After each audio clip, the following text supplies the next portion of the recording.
Hello everyone, and I'm back again with a completely different game this time around. It's called High Hell, and it's been in my Steam library since October of 2017, so I don't really remember buying it, but it was published by Devolver Digital, and I generally enjoy what they do, so I figured tonight, as a means to test if this recording software is not glitching out on me, and so on and so forth, and also to try something new, I figured I'd give this game a try, and I immediately thought, well, I can definitely do that faster.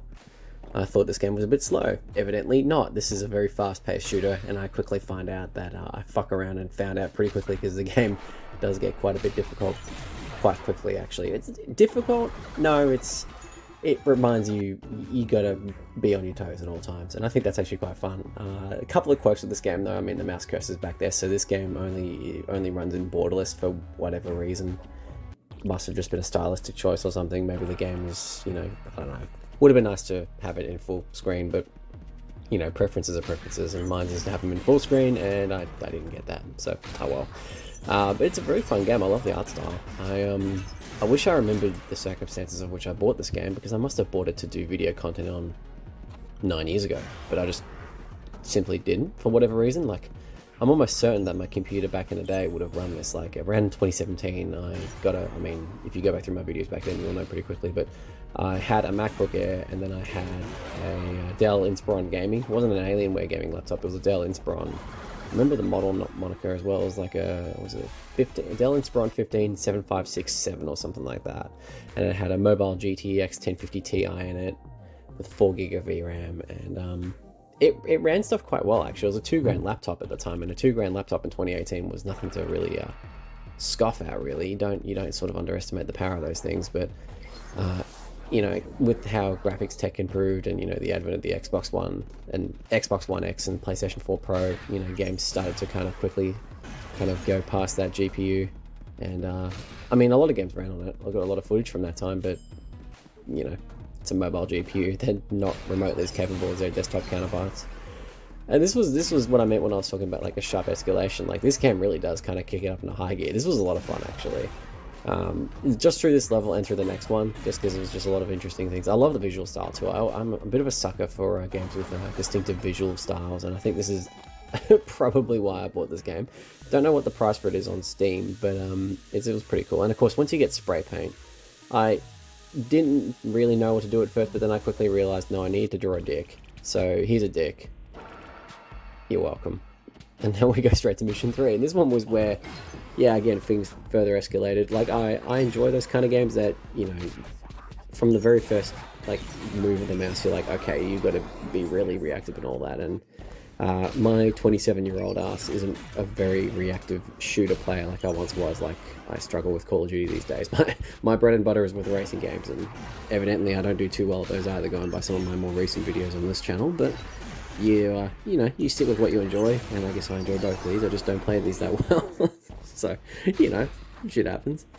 And yeah, again, almost non-existent loading times. I actually don't know what the file size for this game is, but I can't imagine it'd be too big. For some reason I had it in my mind that this was like a 10 or a 12 gig game or something like that, and it was a big shooter-esque type thing. But it's like Bunker Punks and Hotline Miami, and I guess this predated Bunker Punks, but yeah, Hotline Miami, among other things, Receiver as well, if I'm going to quote that shooter that I did a video on back in the day, because I wanted a free game, or like a dirt cheap game that ran on my Mac at the time. And I remember doing a video on that game back in 2014 and being absolutely terrible at it because I just didn't know what to do. I love the random mechanic that you just jump off at any given point of the map, just to really accentuate the chaos of this game. Just jumping off shit to just finish the mission. It's a good little thing. But yeah, otherwise I don't really have much else to add about this game, really. I'm enjoying this one.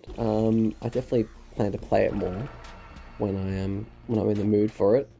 I just jumped into it because I just didn't know what to expect, and this is, as I said, like level 3 was the escalation of things. This is like the most obvious like leap forward that this game is going to be a bit of a challenging one.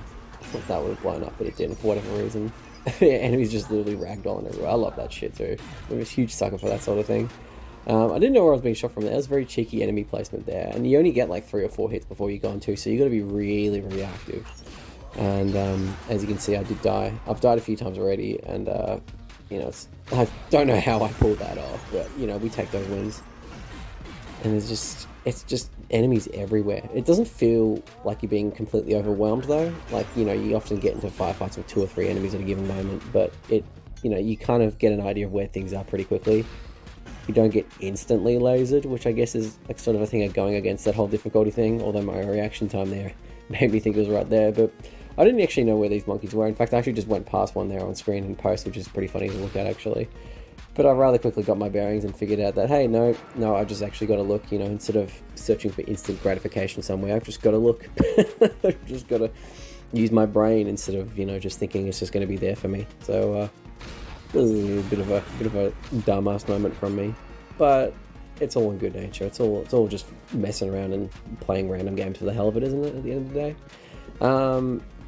the issues, I should probably go into the issues that I've been doing, and the issues I've been doing. Jesus, the technical issues I've been having with this setup. So I used Clipchamp for a little while there, and it was fine. I used the first 2 videos of this sort of return period using Clipchamp, but I didn't like that it was running doing it at 30 FPS. So a lot of my videos were at 60. So I went to OpenShot, and that's been good, but there's been issues with the audio clipping or audio glitching out. And I didn't realize that the monkeys of the world need to unite. Pretty sure that's the plot point of Planet of the Apes, isn't it?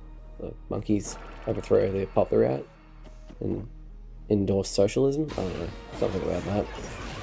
There's some commentary in there somewhere. But yeah, this is where I got completely exposed as being an absolute dumbass here. I should have taken the cues by the white, like bubbles or light electrostatic, but it took me a couple attempts to get this done, so I'm just going to skip right to the point here.